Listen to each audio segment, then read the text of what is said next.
Hi, everyone. Thank you so much for being here tonight as we present the first look at draft concept design for the Riverline. I'm J. Jean Rose Burney, the Deputy Executive Director at the West New York Land Conservancy.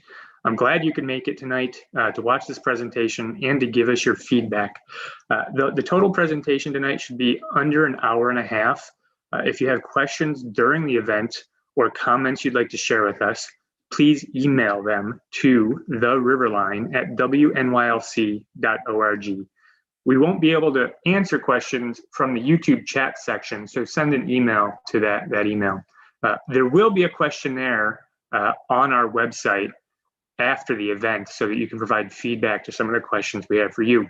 So thank you for being here. I'd like to start by introducing Nancy Smith, our Executive Director.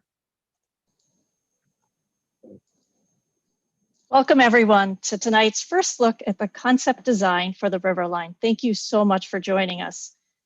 I'm sure all of us remember times in our lives when the path forward emerged in a new way.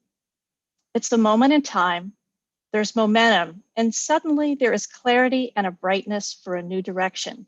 Something that was intangible becomes possible. Tonight's presentation will bring that new clarity to the path forward for the Riverline. We have listened deeply.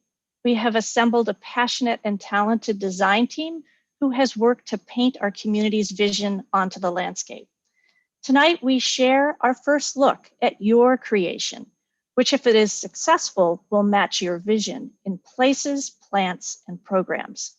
Our goal of creating a welcoming, vibrant place that fosters resiliency, where nature is both nourished and is nourished by our community, will be on display tonight. We believe this design will come to life in a way that will strengthen and weave together our shared future. And it is with an open heart and an open mind that we welcome the feedback that will ensure the Riverline matches its potential as it continues to evolve. To launch tonight's first look, we're joined by elected officials who have been essential partners in our listening process. Lieutenant Governor Kathy Hochul helped elevate this project with her introduction in the design team selection process. She is a tireless advocate for enhanced waterfront access, equitable economic development, and the value of the healing power of nature. We are so honored to have her join us this evening. Lieutenant Governor? Well, Nancy, thank you for the extraordinary work that you do in the Western New York Land Conservancy. You know how I feel about you. I will not miss any of your events. If there's any way I can avoid that, even though I travel a great deal. And to your entire team, J. Jean, when we first had a chance to meet and talk about this idea, it was downright visionary to come up with this concept of taking something that's, the old rail lines that were such an integral part of our community and really Buffalo's growth in the early part of the last century. And also to know that that same vehicle can take us to the future, that we can ride to the future, but a different future, one that's not based on just industrial past and institutions and places that just polluted our world, but a place that comes back and says, we're going to preserve nature, we're going to fight for nature, but also community gathering spaces, which are so important when you live in an urbanized area. So I think this is ingenious. I've been proud to be there with the early announcements, the name Riverline. I had a sneak peek of what you're presenting tonight, and I know everybody's going to be in for a real treat to see what all this process has led to, and that is a process that is really steeped in civic engagement, calling upon the community to step up and let their voices be heard. So I admire this, the inclusivity of this, and to know that we're going to end up with a final product that represents this opportunity to immerse ourselves in nature, but also to find peace in gathering places with others and to celebrate the great story of Buffalo and its incredible past, but an even better future that will be lying ahead. So thank you for this chance just to say hello to everybody. I'm watching this project closely. I ride my bike whenever I'm in town throughout this corridor. My family started in the first ward in South Buffalo as immigrants from Ireland, worked on the docks, longshoremen, you name it. So this is also part of my family story. So I know we're going to get it right for the countless people who called Buffalo home their entire lives, and those who are the newcomers who are just rediscovering how exciting this city truly is. So thank you and congratulations. Absolutely fantastic. Thank you so much, Lieutenant Governor. Thank you. Before we hear from other elected officials, I want to emphasize how incredibly grateful we are to our community members, our partners, our board, our staff, Make Communities, and the design team for the input that has made this milestone possible tonight. We so appreciate the funding from the Environmental Protection Fund and New York State Office of Parks, Recreation, and Historic Preservation, Highmark Blue Cross Blue Shield of Western New York Blue Fund, the First Niagara Foundation in partnership with KeyBank, Moog Incorporated, an Erie Canalway Impact Grant, and our generous individual donors. I also want to express our gratitude to the NFTA. As the owners of this corridor, it has been essential having them as a key partner, supporting project planning and design work. We meet with them regularly to ensure that our designs are compatible with future light rail considerations. We are thrilled to have Senator Schumer joining us this evening. We deeply appreciate your enthusiastic support and your perspective, framing the Riverline among our colleagues in the Highline Network, a network that has been an invaluable resource, helping us understand and embrace the opportunities that can come to life in a vibrant public space. Congressman Higgins has led this journey to enhance access, protect our fresh water, and build connections. He joins us tonight from DC. Senator Tim Kennedy, your leadership on New York's Transportation Committee brings invaluable insights to this project. Your deep understanding of our neighboring communities is an invaluable asset to the Riverline's future. We are incredibly grateful for your guidance and support. Senator Sean Ryan, thank you for joining us tonight to highlight our shared values and for lifting up projects that bring together our waterfront revitalization, honoring our historic neighborhoods, and the lead role that nature plays in strengthening our region's economy. Assemblyman Pat Burke's commitment to our environment and fresh water is reflected in his work in the New York Environmental Conservation Committee. We so appreciate your leadership in this realm. The Land Conservancy also has a long history of partnering with Erie County. For decades, the county has invested in our Buffalo River waterfront. Tonight, we welcome Tom Hersey, Erie County Commissioner of the Department of Environment and Planning, who speaks to us from the banks of the county's Red Jacket Riverfront Natural Habitat Park. We thank Tom for his vision, his many planning successes, and for the enthusiastic support of the Riverline. Tonight is exceptional for a number of reasons. One being the depth and breadth of support expressed by national, state, and local leaders who are joining us tonight. We are honored to share quick video clips from these champions of the Riverline. Thank you so much. Over to you, J.G. Thanks, Nancy. I'm now going to share that video with messages from each of those elected officials.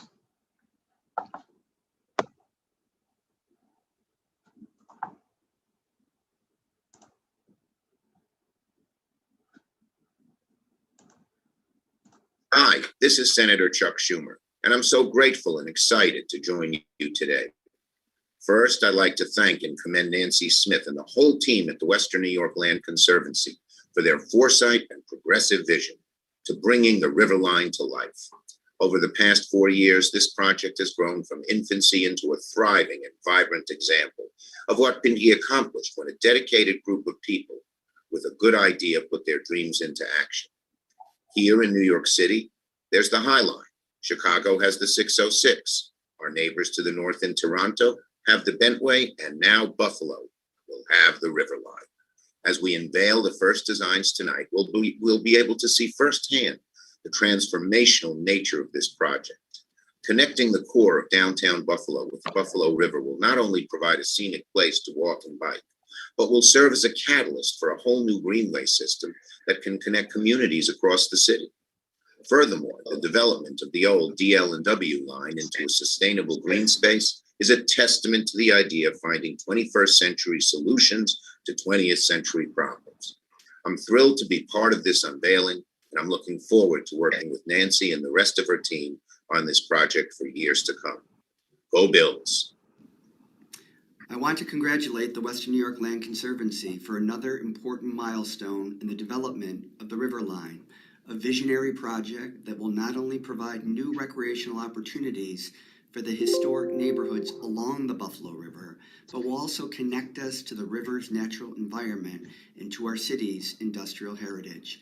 As Congress and the House Ways and Means Committee work to advance President Biden's important American Jobs Plan, this is precisely the type of initiative that should be supported and brought forward to design and construction.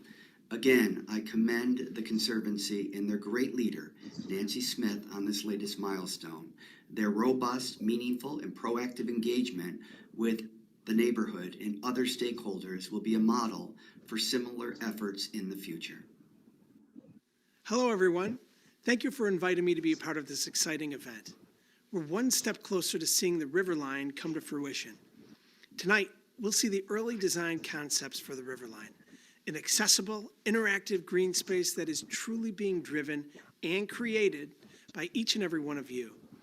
These design concepts you'll see here tonight were created with feedback from hundreds of Buffalonians, a true collaboration between the Western New York Land Conservancy and our greater community. We've all seen our waterfront transformed over the past decade into a recreational space unlike any other, a space that inspires people to get outdoors and embrace all that our city has to offer. With the creation of the Riverline, we now have an incredible opportunity to enhance the foundation we've been building for years. A foundation that'll provide new space for Western New Yorkers to explore the outdoors year-round, drive tourism and recreation sectors, and stimulate our small businesses and our economy. This project will further connect people to the burgeoning Outer Harbor, Canal Side, Larkinville, and more, all while honoring and preserving our city's great history. Tonight, all of you have an opportunity to continue to build a component of our city's future, and I encourage you to take a look at these designs and provide your thoughtful, honest feedback. You are a vital part of this process, and your vision for this space is extremely important. A big thank you to the Western New York Land Conservancy for continuing to lead this effort. We're grateful for all that you do. I'm looking forward to seeing what tonight brings. Thank you once again. Hi, I'm New York State Senator Sean Ryan. Today is an exciting day as the Western New York Land Conservancy unveils its concept for the Riverline. Buffalo's waterfront is one of the city's greatest natural assets. The Riverline will showcase those assets and highlight the natural beauty of our city. As a new scenic path connecting downtown Buffalo to the Buffalo River, the Riverline will become another popular component in the continued revitalization of Buffalo's waterfront. Turning the rail corridor into a walkable trail will also connect the Valley, the Old First Ward, and Perry Street, bringing in new vibrancy to some of Buffalo's most historic and iconic neighborhoods. I look forward to seeing the community embrace this plan that I know will become an indelible part of the Buffalo waterfront for many years to come. Thanks to everyone at the Western New York Land Conservancy and everybody who worked to make this day a reality. Hi everyone, this is Assemblyman Pat Burke. Sorry I couldn't be with you in person today, but I'm happy to leave this message of support for the Riverline project. I'm really excited to have this in my district. I know this is the second stage of getting public input, which I think is really important.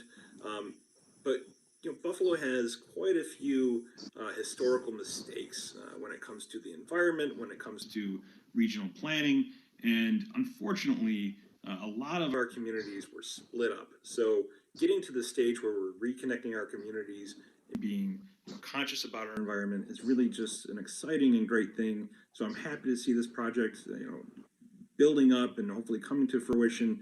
And hopefully this is just the first part of it. I'd like to see this continue and grow, and I'm excited to be a part of it, and I'm really excited to support this project. So thanks for all you do. Let's keep it going. The thought of the Riverline is first and foremost a planning process, a community planning process, and the city's got a lot of different priorities and planning priorities, but I mean this is one of the areas that that they have a lot of interest in further developing. They get involved in as a partner in the cleanup and restoration of the Buffalo River if they didn't see the opportunity for economic development and community development to bring back these old industrial areas and then the blue collar neighborhoods and the people that surround them. So, eventually it'll be a pathway, a resource, and a connection for that community. Right now, it's a great planning tool to look at. How can we, move this community forward? It's been a 35-year process to clean up this river, to restore access, and it's not done until the community is brought along, to realize that, that investment.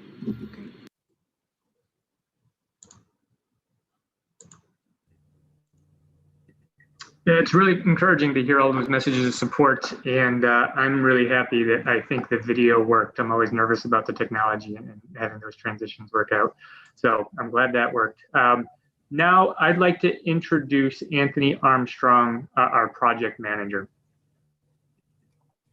Thanks, Eugene. And I'm the last thing standing between you all and the first look at the Riverline concepts. So I'm going to move through this quickly, but I just want to recap where we've been and where we go from here.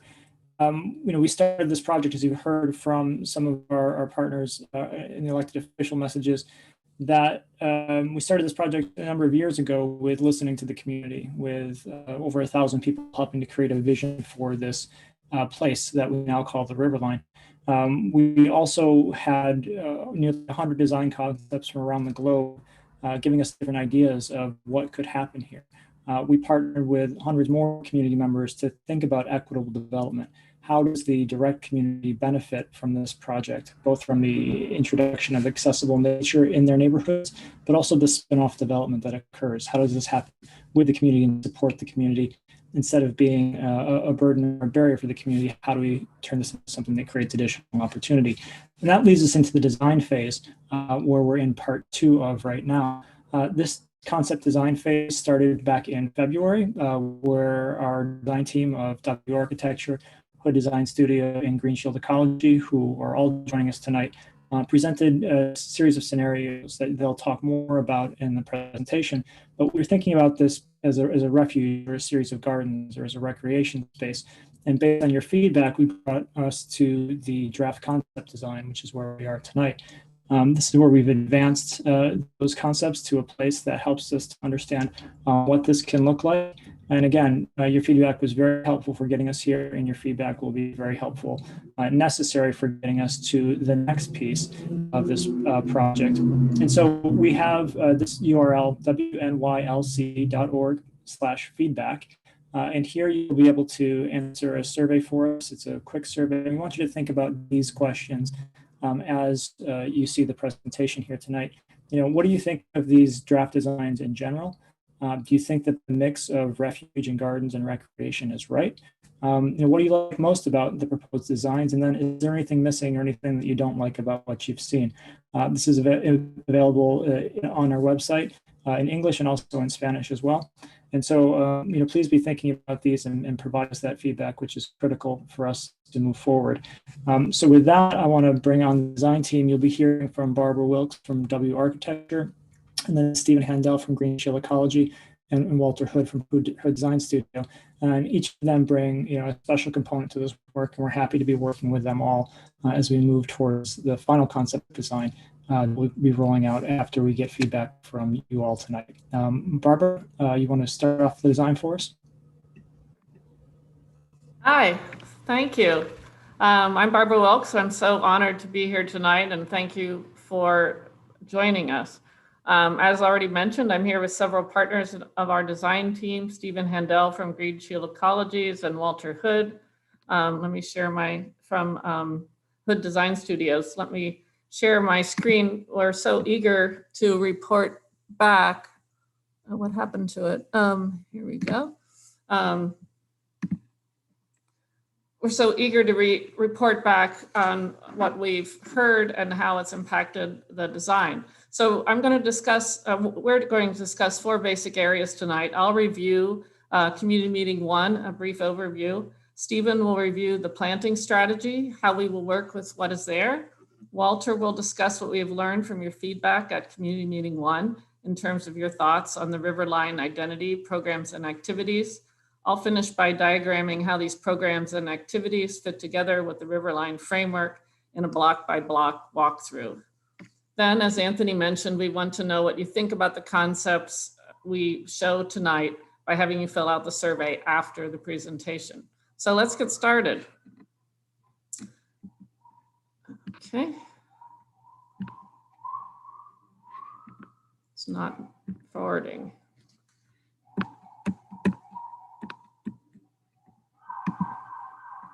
I'll try it that way. Okay. So we're starting with the review of community meeting 1. This is the area we have been studying, what we are calling the river communities between I-190 and the Buffalo River. Sorry, I have to do this manually instead of using the buttons.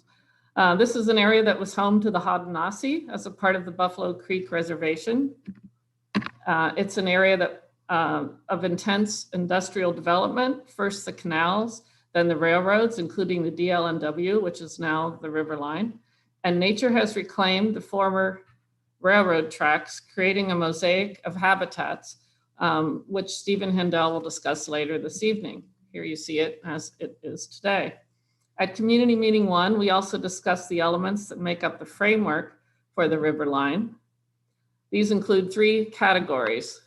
The path itself on top of the berms. This is made of 2 elements, the path and the bridges. Then we have the linkages, the places where the Riverline comes down and connects to the community with the gateways. And then we have the larger framework, which connects the Riverline to Greater Buffalo, mostly through enhanced streetscapes and bike trails. In your comments from the last meeting, you thought we were generally on the right track with this framework. Please let us know again if this is correct. And for those of you not there, this is a diagram of those framework elements all together, outlining the various new bridges, accessible entries, and pathways. And we'll be going over this again in a block-by-block overview. So just as a reminder, the main accessible entries are placed to support the natural pedestrian flow on neighborhood commercial corridors, which typically run north-south and connect the communities to the river and other amenities like community cafes and retail areas. And they, as a reminder, these accessible entries sit lightly on the land and require little grading, looking something like these. The pathways will be of various kinds, from multi-use pathways for bikes and people to narrower nature trails to mode pathways. There will be 6 new pedestrian bridges of various designs and 2 renovated historic rail bridges, and some new trestles that will provide wonderful views out over the community to the river. So Stephen will now tell us about the landscape on the Riverline. Stephen. Thank you, Barbara. And Barbara, I guess you'll be advancing the slides for me. Yep. I'm an ecologist, and I've gotten interested in ecology where people live and work, not just where we go for our holidays. Nature is so important for the quality of our life and also public health. Next. This is what the Riverline looks like now. Oh, it's green, all right. There are relatively few plants that have been able to colonize the old rail line, trees, some shrubs, and some weedy herbaceous grass-like material. Our job is to see how we can improve on that, add back some of the natural heritage of the Buffalo region for enjoyment, and also to be a platform for wildlife and for people to really love to wander through. At the moment, there's sort of 2 kinds of plant communities on the existing Riverline. One is called a successional landscape, meaning it's mostly grasses and some wildflowers and the beginnings of shrubs and some weedy trees. Other areas are really swept through with invasive plant species, which are aggressive and take over all the ground and offer very little ecological value or enjoyment for the folks who visit this landscape. What can we do to slowly, step by step, improve this landscape? If you went there now, you'd see pockets of knotweed, a very aggressive herb from another continent, ailanthus or tree of heaven, which also sweeps through the land and eliminates space and resources for our native trees and shrubs, and an aggressive, very tall grass, Phragmites or giant reed. Oh, it can get to be 10, 12 feet tall, and it doesn't allow anything else to live there. This is not biodiverse, it's not sustainable, and it offers very little resources for wildlife, birds, butterflies, and other of the natural resources we love to see. This is what we have in mind for the new Riverline. And I'm going to go through 4 kinds of habitat types, which will be mixed on the ground to make a mosaic for all of us to see and enjoy. Some areas will be meadow, wildflowers and grasses. They will change from place to place, different colors, supporting different butterflies. As one wanders through the new Riverline, we'll see a different expression of color and forms every season and from place to place. It won't be one kind of meadow throughout. It'll be something that will give us much pleasure as we go from place to place. These slides show our native columbines, native grasses, and so on. Other parts of the Riverline will have woody plants, shrubs, and trees. Woody successional. Successional meaning that over the years, it'll keep changing as the shrubs and trees grow to give more height, more diversity, and more habitat for birds and other wildlife that we love. In this picture, you see the green pockets, a mosaic of woody landscapes spread from east to west. Next. This some snapshots of what it might look like from place to place. Some places will have flowering shrubs with beautiful flowers and then colorful berries other times of year, even in the winter. Other areas will have native grasses with shrubs getting going from place to place. And other areas will be pockets or clusters of trees, giving habitat for wildlife and also enjoyment and shade for us. Next. A few other areas will have taller trees, mature woodland. Some places already have this, and we're going to add to this slowly. Next. Each season will look different, from the light green of spring to the colors of the fall to the shadows and forms of the winter in Buffalo. And this will be a place which will be a destination for so many of us as we seek to enjoy nature in this part of the city. Next. Other areas, we're going to have evergreens. We're particularly interested in making sure the folks that live close to the Riverline have their privacy. We don't want people looking into your windows. So we'll have pockets of evergreens as buffers. We'll enjoy it as we walk on the Riverline, and the folks nearby will still have the privacy of their homes. This could be pines and hollies and so on.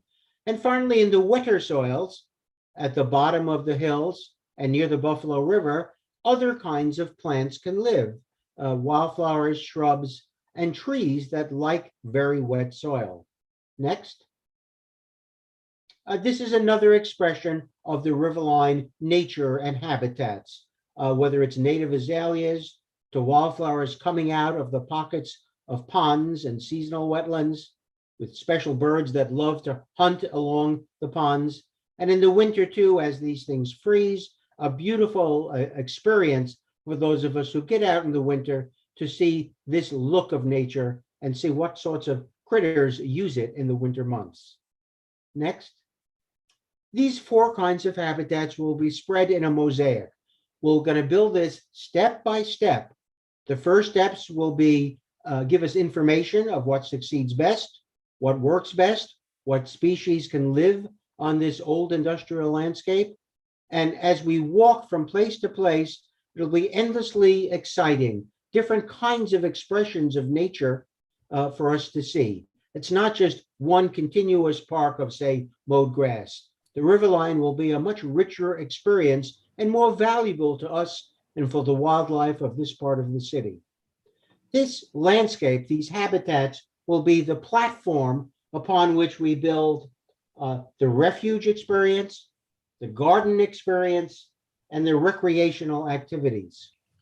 My colleague Walter Hood now, an eminent landscape architect who has a special reputation for the great attention that he pays to public needs, will talk about the character of the Riverline and what will happen on the platform, which is the natural habitats. Walter? Thank you, Stephen and Barbara.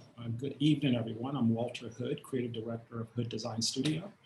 And what I'd like to sort of talk about tonight is how do you imagine the Riverline? We've talked about the ingredients. Barbara talked about the components, the path, the bridges, and some of our slopes and ramps of ways of getting up. And Stephen just gave you an eloquent description of the flora that hopefully will attract the fauna and create a great backdrop.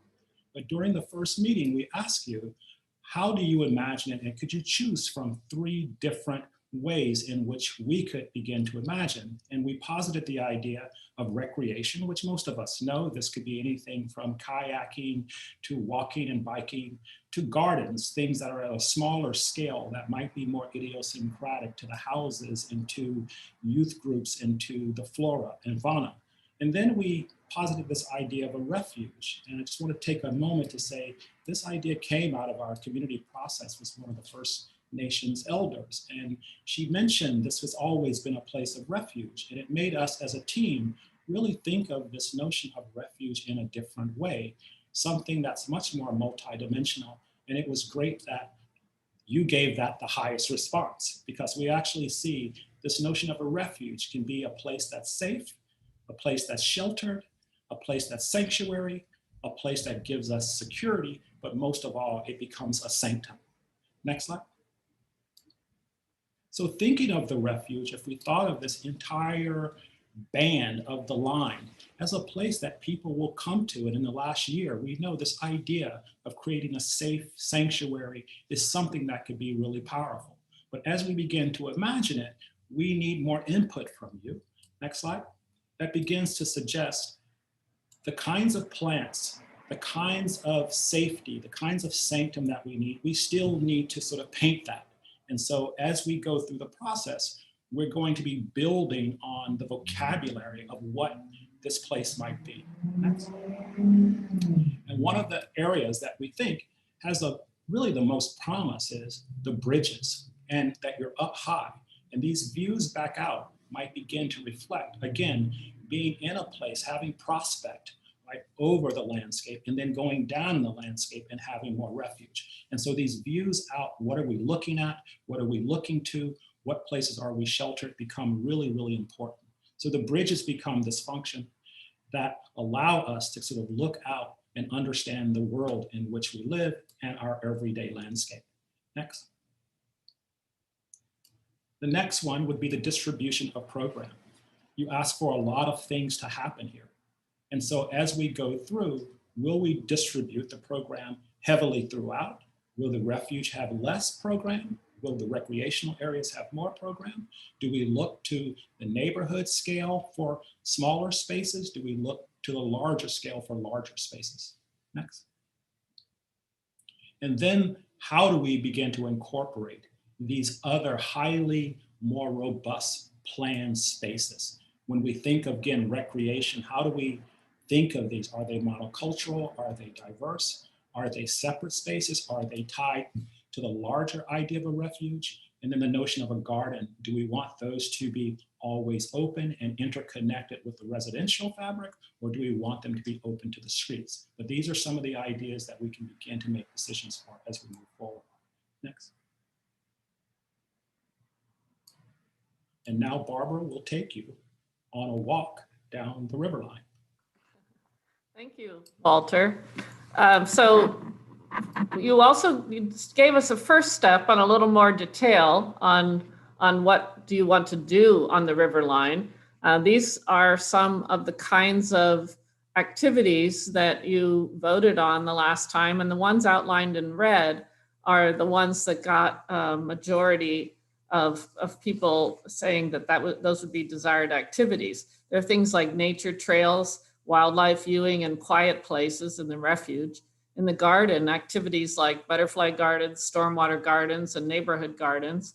And in recreation, things like paddling, art installations, sledding, and playgrounds. And here's some of the pictures we showed the last time illustrating those activities that you voted for. We're also thinking that these activities relate to the 6 guiding principles of the Riverline. And then we've aligned the activities with the principles in terms of the heritage, which are things like indigenous art and outdoor classrooms and land art, ecology, wildlife, butterfly gardens, stormwater, et cetera, through recreation, connections, stewardship, and economics. So these little flags over here with these books and leaves and people walking and other kinds of icons, will be what you see placed at different places along the plan. So now let's take that walk along the Riverline and see how this all fits together. So we'll begin at Moore Street in the Dell at the western end at the Riverline. As the terminus of the Riverline, this is a major gateway and gathering place in the Dell. Moore Street can easily be closed to traffic for temporary festivals and events, a place to celebrate the Riverline and the community. This gathering space also connects via Moore Street to the Riverfest Park and the river, Ohio Street and the Empire Bike Trail. But once you leave the Moore Street gathering place and rise up to the top of the levee, you are in another world. Here, nature takes hold and you are enclosed in a young woodland. This play between enclosed nature refuge and open prospect, as Walter mentioned earlier, is a key component of the Riverline experience. As we head toward Chicago Street, the view opens up again as we wind down the trail towards some nature play below. If you prefer to travel the Riverline by bike in this Dell section, bikes can travel from the Empire Trail along a separated bike lane in Miami Street till they join the elevated pathway at Hamburg Street. This keeps them out of the narrow lots where they might interrupt the feeling of refuge. So this is block 2, the Dell Refuge. It's a long, narrow block that provides a series of diverse and enveloping nature experiences with braided intersecting paths. There is a special break, the Erie Canal Crossing, which has a viewpoint over the city at the location of the old canal and Ohio Basin, which is now Conway Park. A sloped trestle allows access down to the park with good views out over this former canal and industrial landscape. The refuge continues on block number 3. A major accessible entry from Louisiana Street slopes through a wildflower meadow and joins the levee top pathway about midway. As we move on east, we are in a forest. Oops, wrong page. It's been seeded by some new plantings for added diversity, as Stephen recommended. An evergreen forest buffer screens the houses to the south, further emphasizing that sense of enclosure so important to the feeling of refuge. This next block is a place for recreation, the Dell Neighborhood Gardens and Play Space.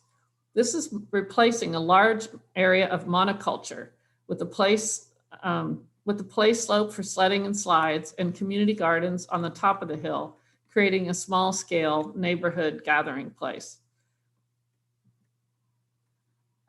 This next block interrupts gardens to bring back the refuge on this forested hill. Views down Mackinac from Hamburg Street entry connect us to the riverfront bridges and other vertical landmarks. Bikes join the levee top path here and continue east. So we're getting a bit of a, as we go back to gardens and this next, we're getting a bit of a rhythm, the refuge, the gardens, the refuge, so that you're passing through different kinds of landscapes. Passing Sidway, we arrive at a meadow and gardens that open up the view towards the street, which again replace an existing monoculture at street level. The elevated end of this block connects to one of the most unique experiences of the Riverline, a 1,000-foot-long trestle and bridge, allowing views out to the silos and the river. Since we must go up high in the air to clear the tracks, we are proposing a trestle that crosses above a flat landscape between Catherine and Fitzgerald. The bridge will be a major landmark of the Riverline, rising above the scale of the houses as a landmark structure with places up out of the neighborhood for gathering and viewing. A mosaic of neighborhood gardens below fill the block between, and a reforested area here, oops, no, I'm on the wrong, here, foreshadows the larger woodland area to the east. Crossing the rail lines, we are in larger blocks that together with Red Jacket Park make a 34-acre refuge. The experience becomes even more diverse in this basswood section with its lowlands and highlands, and where loops and links connect the industrial relics and the riverfront edges through the various river habitats. Opportunity for art on the existing walls or in the landscape can express the history of the site as the home to the Haudenosaunee or celebrate the river and neighborhood culture. Smith Street Park entrance will be improved with the parking area and some orientation and educational signage, as well as a restroom. The Smith Street and Basswoods Pier becomes a destination at the end of Smith Street, overlooking the water for gathering and meeting friends.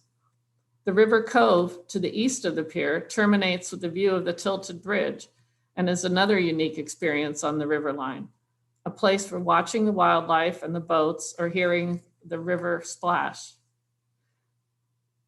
Finally, the half bridge with the double bridge make a special place at the end of the Riverline that celebrates the industrial heritage of the site, the active train line, as well as the river location. Its wonderful views make it a natural gathering space to end the Riverline and provide connection to the future river access point envisioned by Buffalo Waterkeeper off South Park Avenue.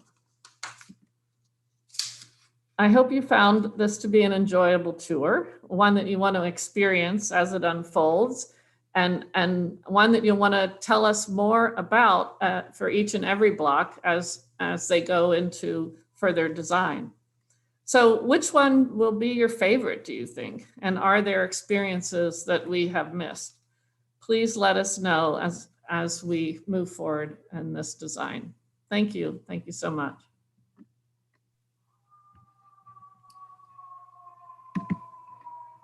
Thank you so much. That was cool to see. I'd like to bring on Anthony to say a few words in closing. Thanks, JG, and thanks to all the members of our design team, both the folks you heard from today and all the folks on their teams at W and Hood Design Studio and Green Shield, who have been really, putting in the work to translate what we've heard from community into these concept drafts that you've seen today. As I review these, I get a real sense of the way the team has been able to layer these different considerations together. A way to think about the areas that are beginning to regenerate, beginning to think about the areas that aren't contributing to habitat quality right now, and thinking about the way that gardens, thinking about the way that recreation can begin to transform those spaces while enhancing the nature that's already coming back onto the site, the nature that we've heard from direct neighbors and from folks who are visiting from around the region, what this makes this such a special place already. So as we go forward, want to just call out some next steps here that get us between today and the final concept designs in early July. We will continue gathering feedback. This says May 2021, but we are always listening to community members. We're always welcoming phone calls and emails and other ways to get a hold of us on social media and through the website, because we want to hear from you and want to hear what you think about what you've seen so far, and want to make sure that this reflects what the community wants to see. So that will help us to work together as a team to revise these draft designs, to come back with another presentation in July. We're hopeful that we'll have multiple ways with connecting with folks by the time July rolls around. So we will, likely have another opportunity to see this online, but we hope to be able to reach into communities at that point too, and give people a sense of this. And that's not just in the virtual. So listen for ways to connect going forward. But for what you can do right now in this feedback phase, please go to the website, wnylc.org/feedback. Take the survey. Let us know what you thought. Let us know about that mix of the elements. Let us know what your favorite parts are. Let us know things that you still have questions about. Share the link for this presentation and for that survey. In addition to being able to watch this recorded version on YouTube, we'll also post the images of the slides so you can go through them at your own pace, that you can spend more time on blocks that might be of more interest to you, or just be more familiar with these draft designs. And finally, also join the mailing list.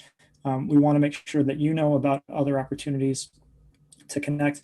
We want to make sure that you know about what's coming in July and things that are happening in between. So please, let us know how to reach you so we can keep you informed. So with that, I'll turn it back to Jean to close us up. Fantastic. Thank you, Anthony. And thank you everyone for watching this tonight. Thank you for sharing the link with other people who couldn't be here. We really do need your ideas going forward. So do respond to that survey, look at those questions, give us your feedback. The Riverline, it really does matter to people. I think, we found during the pandemic that nature, trails, parks, especially early on, like that was all we had. We were able to go outside and that's what got us through it. And so places like the Riverline are it's important to people's lives. This is about connecting people to nature and to the waterfront and to each other. And to make the Riverline happen, we need you in a lot of different ways. If you can donate, please do. You can do that at our website at www.wnylc.org. And if you have questions or comments, send us an email at theriverline@wnylc.org or call 716-687-1225.